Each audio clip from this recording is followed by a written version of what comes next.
നൂർജഹാനെ, നീ 2 പാത്രം ചായ കൊണ്ടുപോയി അയ്യൂബിന് സപ്നിക്കും കൊടുക്ക്.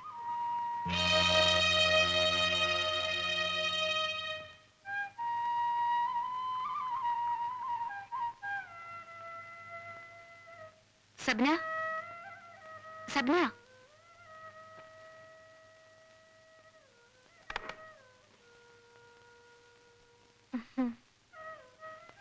ഇപ്പൊ എന്തിനാ നിനക്ക് ബുദ്ധിമുട്ടുന്നു?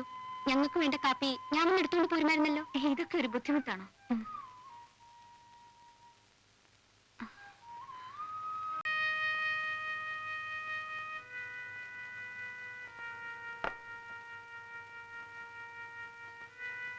ഇവിടെ അടുക്കള വേലയ്ക്ക് വേറെ ആരുമില്ലേ? വേറെ ആളെന്തിനാ? എനിക്ക് ചെയ്തു തീർക്കാവുന്ന ജോലികളെ ഇവിടെ ഉള്ളൂ. എനിക്ക് കുളിക്കാൻ വെള്ളം ചൂടാക്കിയിട്ടുണ്ടോ? അമ്മായി പറഞ്ഞപ്പോഴേ ചൂടാക്കിയല്ലോ. ഇവിടെ ഒരു വേലക്കാരി നിർത്തിക്കൂടെ? നൂർജഹാൻ അറിയാത്ത ജോലികളൊന്നുമില്ല. എല്ലാ ജോലിയും അവൾക്ക് തന്നെ ചെയ്യണം. വേറെ ആളെ നിർത്താൻ അവൾ സമ്മതിക്കത്തുമില്ല. അല്ലേ നൂർജഹാനെ?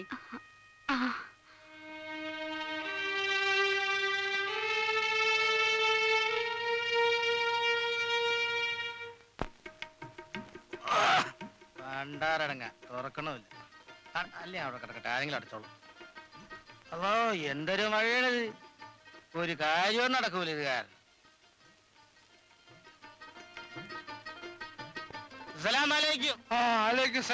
ഇരിക്ക്. മൊയ്തീൻകുട്ടി എന്താ നേരം വിളിക്കുമ്പോഴേക്കും ഇങ്ങോട്ട്?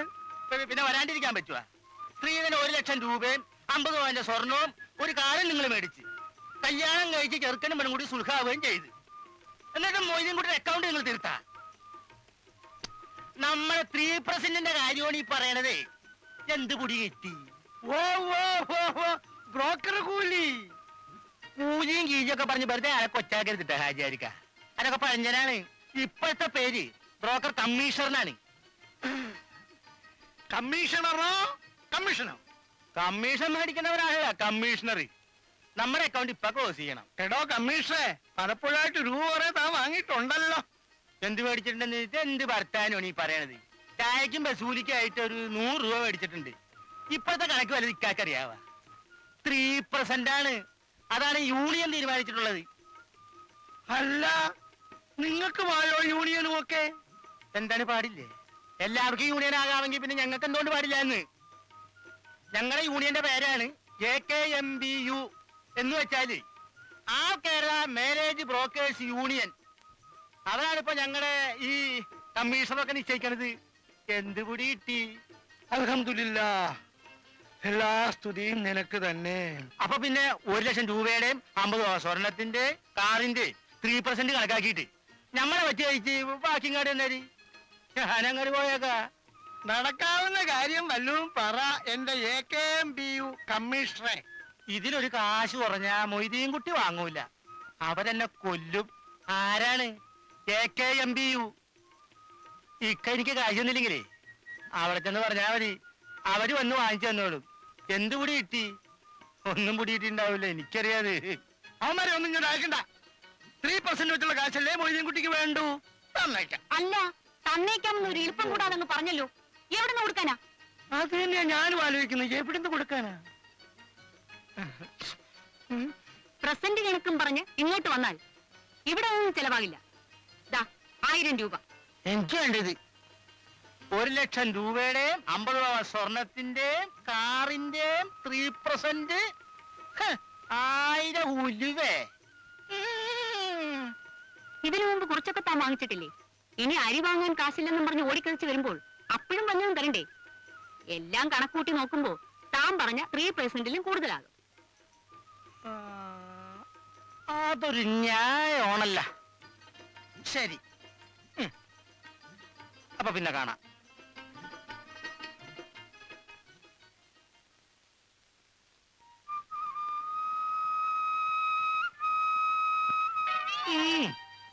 നിങ്ങളോട് ഇത്തരം കാര്യങ്ങളിൽ ഇടപെടരുതെന്ന് പലപ്പോഴും ഞാൻ പറഞ്ഞിട്ടുണ്ട്. അയാൾ ചോദിച്ചതുപോലെ 3% കൊടുക്കണമെന്ന് വെച്ചാൽ എത്ര രൂപയാകുമെന്നാ മനസ്സിലാക്കി? നിങ്ങളൊരു പോത്ത് തന്നെ. അൽഹംദുലില്ലാഹ്, എല്ലാ സ്തുതിയും നിനക്ക് തന്നെ. നൂർജഹാനെ, നൂർജഹാനെ, ഇതാ വരുന്നമ്മായി. എന്താ അമ്മായി? ഈ മുറിയുടെ ഒരു കിടപ്പ് കണ്ടോ? നീ ഇവിടെയൊക്കെ ഒന്ന് അടിച്ചു വൃത്തിയാക്ക. അടിച്ചു കഴിഞ്ഞിട്ട് ഈ തുണികളൊക്കെ ഒന്ന് അലക്കിയിട.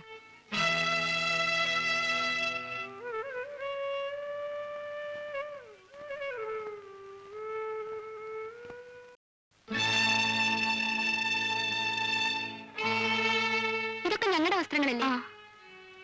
ഇവിടെ വേലക്കാരി നിർത്താൻ പറ്റില്ലെങ്കിൽ ഞങ്ങളുടെ വസ്ത്രങ്ങൾ ഡോബിയുടെ കൊടുത്തോളാം.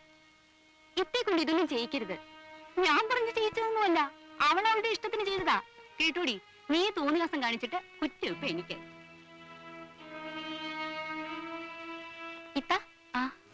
ഇത്ത എന്താ ഒരു വേലക്കാരി നിർത്താൻ സമ്മതിക്കാത്തത്? അമ്മായി പറഞ്ഞത് കേട്ടാണോ സപ്ന ഇങ്ങനെ ചോദിക്കുന്നത്? ഒരു വേലക്കാരി നിർത്താൻ അമ്മായി സമ്മതിക്കില്ല. നിന്നെ അറിയിക്കാതിരിക്കാൻ വേണ്ടി അമ്മായി ചുമ്മാ അങ്ങനെ പറഞ്ഞതല്ലേ. അത്രയ്ക്ക് പിശിക്കാണ് ഈ അമ്മായി. അത് വഴിയേ അറിഞ്ഞോളൂ. അമ്മായി, അല്ല ഇതാര് ഷേജയോ? പാമോളെ, നീ ഇപ്പൊ ടൈപ്പ് ഓടിക്കാൻ പോകുന്ന ഉമ്മ പറഞ്ഞല്ലോ, അതെന്തായി? 2 മാസം കഴിഞ്ഞ പരീക്ഷയാ. സപ്നയ്ക്ക് ആളെ മനസ്സിലായില്ലേ? മനസ്സിലായി. എന്നാ നിങ്ങൾ സംസാരിച്ചിരിക്കും, ഞാനിപ്പോ വരൂ.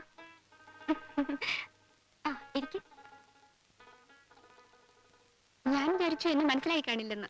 കല്യാണ ദിവസം മാത്രമേ കണ്ടുള്ളെങ്കിലും ഷീജ എനിക്ക് എത്ര പെട്ടെന്ന് മറക്കാൻ പറ്റില്ലല്ലോ. അന്നെ കളിയൊക്കെ കൊണ്ടാണെന്നില്ലേ? എന്ത് പറ്റുന്നു? ചെറിയൊരു ആക്സിഡന്റ്. ഞാൻ സ്കൂട്ടറിൽ വരുമ്പോ ഒരു പയ്യൻ കുറുകെ ചാടി. അവരെ രക്ഷിക്കാൻ ശ്രമിച്ചപ്പോ വണ്ടി ഒന്ന് പാളി. വലിയ അപകടമൊന്നും പറ്റിയില്ലല്ലോ? ഒന്നുമില്ല.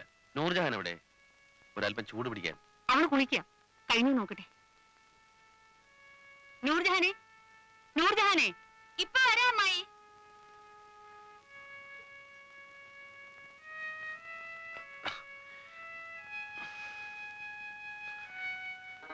ഈ തൈലം ഒന്ന് പുരട്ടി ചൂട് പിടിക്കാൻ.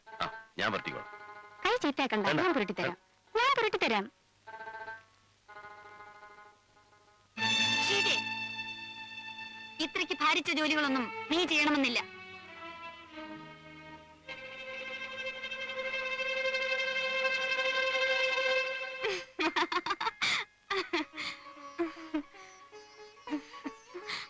കൈയെടുക്കൂ.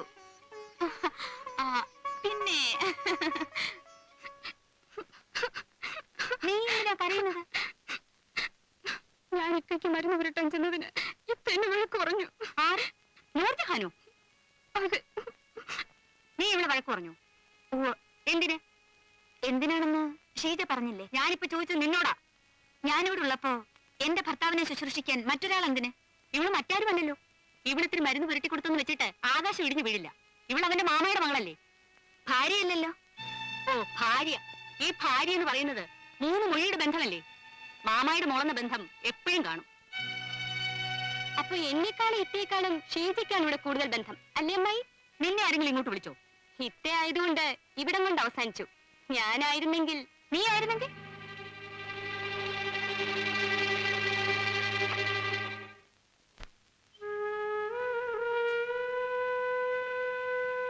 ഇത്ത, എനിക്കൊരു സംശയം. എന്താ? അമ്മായി മരുമക്കളായ നമ്മളോട് കാണിക്കാത്ത സ്നേഹം ഷീജയോട് കാണിക്കുന്നത് എന്താ? സബ്ന ഇതുവരെ ഇത് മനസ്സിലാക്കിയിട്ടില്ലേ? ഷമീർക്കായെ കൊണ്ട് ഷീജയെ കല്യാണം കഴിപ്പിക്കണമെന്നായിരുന്നു അമ്മായിയുടെ ആഗ്രഹം. അവരെ തമ്മിൽ അടുപ്പിക്കാനായിട്ടായിരിക്കും അമ്മായി നിർബന്ധിച്ച് ഇക്കായെ കൊണ്ട് അദ്ദേഹത്തിന്റെ കടയിൽ അവൾക്ക് ജോലി കൊടുപ്പിച്ചത്. കല്യാണത്തിന് മുൻപ് എനിക്കും അവിടെ. ഷമീർക്ക വീട്ടിൽ നിന്ന് കൊണ്ടുവന്നതാ. എന്താ വിശേഷം? ഇന്ന് ബാപ്പയുടെ പിറന്നാളാ. അതേ മോനെ, എല്ലാ വർഷവും എന്റെ പിറന്നാൾ കൊണ്ടാടണമെന്ന് എവർക്കാ നിർബന്ധം. കുറച്ച് ദിവസമായി നിന്നോടൊരു കാര്യം പറയണമെന്ന് ഉദ്ദേശിച്ചിരുന്നു. എന്താ മാമ? ഷീജയ്ക്ക് കല്യാണ കാര്യങ്ങൾ പലതും വരുന്നുണ്ട്. പക്ഷെ തുറന്നു പറയാമല്ലോ, എന്റെ മനസ്സിലെ ആഗ്രഹം അവളെ നിന്നെ കൊണ്ട് കെട്ടിക്കണമെന്ന്. എന്താ നിന്റെ അഭിപ്രായം? ഞാൻ ഇതുവരെ അതേക്കുറിച്ചൊന്നും ആലോചിച്ചിട്ടില്ല. എന്നാ ഇപ്പൊ ആലോചിച്ചോ. അവക്ക് നീ എന്ന് പറഞ്ഞ പ്രാണനാ. ഷീജയോട് എനിക്ക് വിരോധമൊന്നുമില്ല. പക്ഷേ മാമ പറഞ്ഞ കാര്യം സമ്മതിക്കാൻ അല്പം ബുദ്ധിമുട്ടുണ്ട്. എന്ന് വെച്ചാൽ ഷീജയെ കല്യാണം കഴിക്കാൻ എനിക്ക് സമ്മതമില്ലെന്ന്.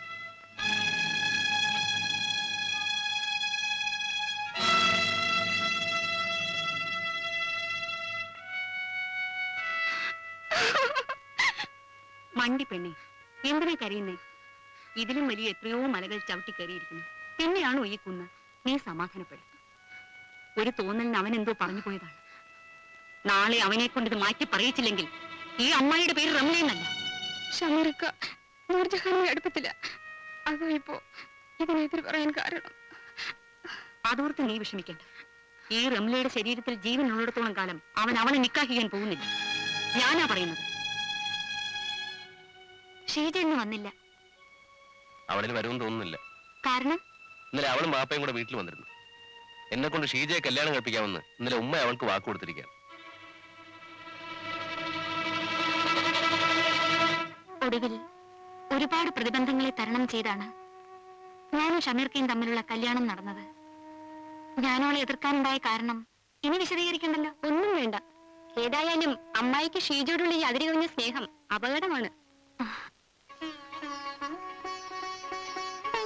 അസ്സലാമു അലൈക്കും. അലൈക്കും സലാം. വാളിയ ഇരിക്കേ.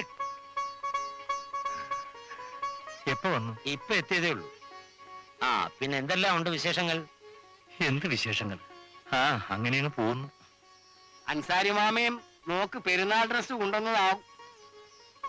ആ കൊല്ലം ഒരുപാടായി എന്റെ കല്യാണം കഴിഞ്ഞിട്ട്. ഇന്ന് വരെ ഒരു പെരുന്നാളിനും എന്റെ കെട്ടികൾക്കോ മക്കൾക്കോ ഒരു കീറ തുണി പോലും ഇവിടുന്ന് വാങ്ങിച്ചു കൊടുത്തിട്ടില്ല.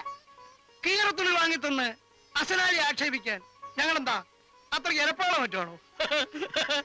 നൂർജഹാനെ, ദാ നിന്റെ ബാപ്പ.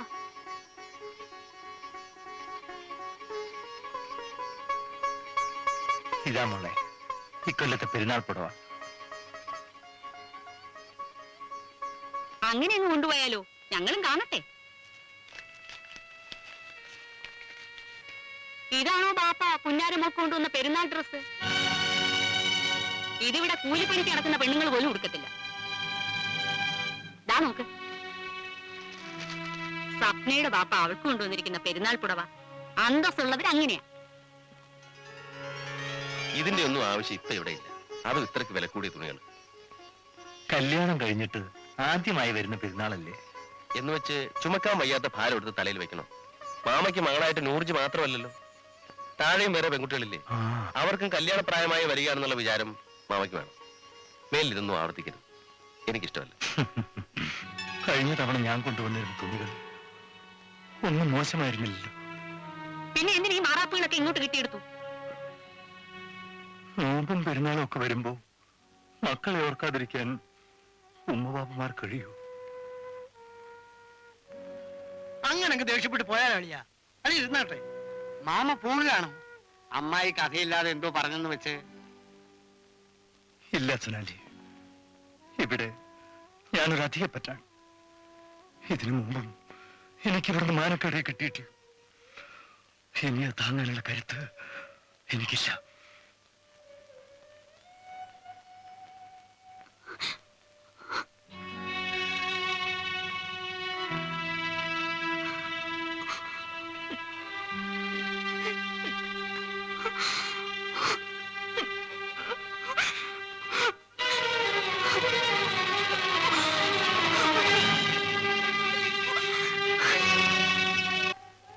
നീ കണ്ടതല്ലേ ഞാൻ ആ വീട്ടിൽ നിന്ന് നാണം കെട്ടിറങ്ങിപ്പോന്ന കാഴ്ച? ആ ഇൻസ്പെക്ടറുടെ മുമ്പിൽ വെച്ച് അവരെന്നെ മനഃപൂർവ്വം കൊച്ചാക്കുകയായിരുന്നു. അതേ ഇൻസ്പെക്ടറുടെ മുമ്പിൽ വെച്ച് എനിക്ക് അവരോട് പകരം ചോദിക്കാൻ വയ്യാഞ്ഞിട്ടല്ല. ഞാനതിന് തുനിഞ്ഞാൽ ആ കുടുംബം തകരും. അതിന്റെ ചീത്തപ്പേര് മുഴുവൻ വന്ന് വീഴുന്നത് എന്റെ മകളുടെ തലയിലായിരിക്കും. ഹസനാലിക്ക് അറിയാമല്ലോ, സ്ത്രീധനം വാങ്ങുന്ന കാര്യത്തിൽ ഷമീർ എതിരാണ്. പക്ഷെ അവിടെ നടന്നത് എന്താണെന്നറിയാമോ? നൂർജഹാൻ കല്യാണപ്രായം കഴിഞ്ഞ് നിൽക്കുകയാണെന്ന് അളിയൻ അറിയാമല്ലോ. മരിക്കുന്നതിന് മുമ്പ് അതൊന്ന് നടന്നു കാണണമെന്ന് എനിക്ക് ആഗ്രഹമുണ്ട്.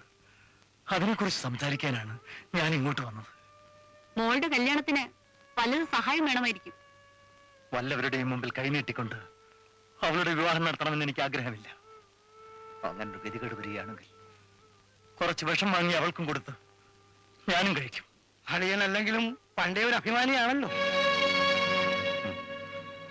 നൂർജഹാന്റെ ഉമ്മ മരിക്കാൻ നേരത്ത് ഷമീറിനെ കൊണ്ട് അവളെ കെട്ടിക്കാമെന്ന് അളിയൻ അവളുടെ ഉമ്മയ്ക്ക് വാക്ക് കൊടുത്തിരുന്നു. അത് ഓർമ്മിപ്പിക്കാനാണ് ഞാൻ വന്നത്. ഒന്നും ഞാൻ മറന്നിട്ടില്ല.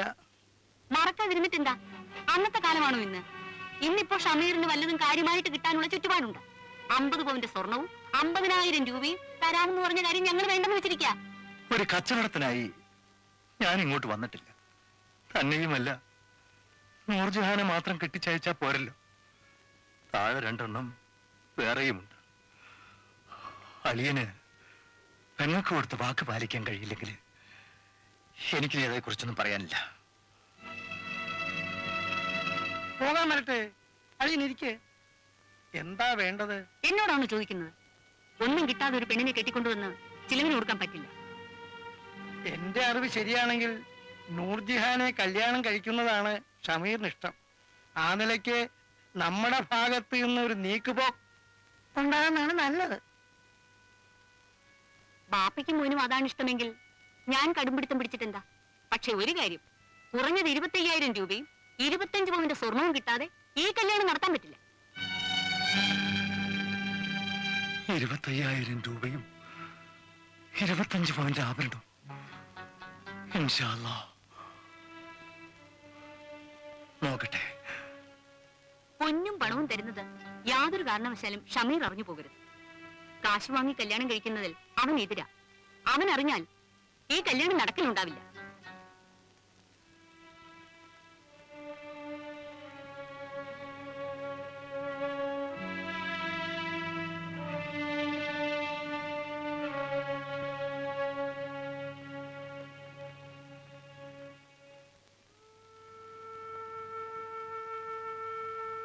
ബാപ്പ, ചായ. ബാപ്പ, ഇതാ ചായയും കൈ വെച്ചോണ്ട് ബാപ്പയെന്തോ ഇത്ര കാര്യമായിട്ട് ആലോചിക്കുന്നത്? ഏതോ യുദ്ധത്തിനുള്ള പുറപ്പാട് പോലെ. നേരാ മോളെ, യുദ്ധത്തിനുള്ള പുറപ്പാട് തന്നെ. പ്രായമായ പെൺമക്കളുള്ള ഉമ്മ ബാപ്പമാരുടെ മനസ്സ് എപ്പോഴും യുദ്ധക്കളമായിരിക്കും. ഒന്നല്ല, 3 പേരാ. നിന്നെയെങ്കിലും കെട്ടിച്ചയക്കാൻ സാധിച്ചെങ്കിൽ ആ ഭാരമെങ്കിലും ബാപ്പയ്ക്ക് കുറഞ്ഞു കിട്ടും, അല്ലേ ബാപ്പ? ഭാരം ചുമക്കുന്നവർക്ക് അതിന്റെ ബുദ്ധിമുട്ട് മനസ്സിലാവും മോളെ. ഷമീർ നീയുമായുള്ള കല്യാണം ഉറപ്പിച്ചെങ്കിലും അത് നടത്തി കിട്ടുന്ന കാര്യം ഓർക്കുമ്പോൾ മനസ്സിനൊരു സമാധാനവുമില്ല. സ്ത്രീധനം കൊടുക്കേണ്ട കാര്യത്തെക്കുറിച്ചാവും ബാപ്പയുടെ ചിന്ത. സ്ത്രീധനം കൊടുത്ത് എന്നെ ഇപ്പൊ കെട്ടിച്ചയക്കണ്ട. അതല്ല മോളെ, സ്ത്രീധനമായി കല്യാണം കഴിക്കുന്ന കാര്യത്തിൽ ഷമീറിന് എതിർപ്പാ. അവനത് സമ്മതിക്കുകയുമില്ല. നമ്മെപ്പോലെയാണോ ഷമീർ? അവന്റെ മാന്യതയ്ക്കനുസരിച്ച് കല്യാണമെങ്കിലും നടത്തണ്ടേ? ബാപ്പയുടെ മനസ്സിലിരിപ്പ് എനിക്ക് മനസ്സിലായി. ഈ വീടിന്മേലും പറമ്പിന്മേലും കടം വരുത്തി വെക്കാനല്ലേ ബാപ്പയുടെ പരിപാടി? വേറെ ഒരു മാർഗവും ബാപ്പ കാണുന്നില്ല മോളെ. അങ്ങനെ ഈ കല്യാണം നടത്തണ്ട. നീ എന്താ പറഞ്ഞത്? കല്യാണം നടത്തണ്ടോ? ബാപ്പയും അനിയത്തിമാരെയും വഴിയാധാരമാക്കിയിട്ട് ഒരു സുഖജീവിതം ഞാൻ ഇഷ്ടപ്പെടുന്നില്ല ബാപ്പ. അതിനേക്കാൾ ഭേദം ബാപ്പ എന്നെ കൊല്ലുകയാണ്.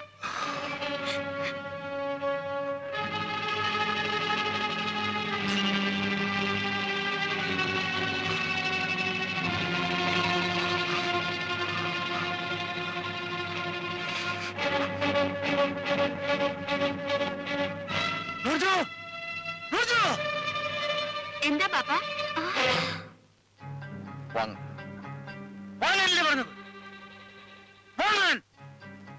വിട്ട് ബാപ്പയുടെ കഴുത്തിന് തന്നെ വിട്ട് ചോരയിൽ കുളിച്ച് കൈകാലുകൾ തല്ലി പറഞ്ഞു മരിക്കട്ടെ. വിട്ട്.